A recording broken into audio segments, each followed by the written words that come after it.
What's up? I'm just warming up for my push-up.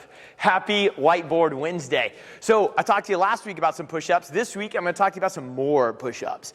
Now that you're probably getting through October, you're seeing a lot of this gymnastics work, this body weight movement, calisthenic stuff. You've probably been thinking about how can I get my first push-up or how can I get better at push-ups. Anytime that you're practicing a movement to try to get better at that movement, it's a really good idea to do things that look like the movement. I know that sounds crazy, but we've all been there. How many of you know somebody that can do 1,000 push-ups on their knees, but they can't do a single push-up on their toes? So if you can do dozens and dozens of push-ups on your knees, but you can't do any on your toes, you need to ask yourself, is that movement beneficial? Like, is it getting me to a push-up? So when it comes to a push-up, it would benefit you to do things that look like the movement. One of those ways is to elevate the plane. So if I cannot do a push-up on the ground, I can bring my hands on the box, bring my feet back, and I stay in this push-up position.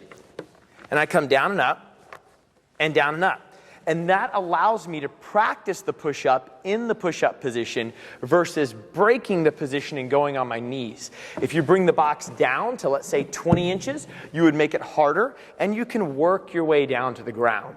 If you're trying to build up some strength, I would recommend somewhere between 8 to 10, maybe 12 reps on the long end, and just do a couple sets. Maybe add this in a workout, something like that, and it's a great way to train the push-up. Now, if you think you can start getting to the ground, but you need a little bit of help, I'm going to show you this cool trick.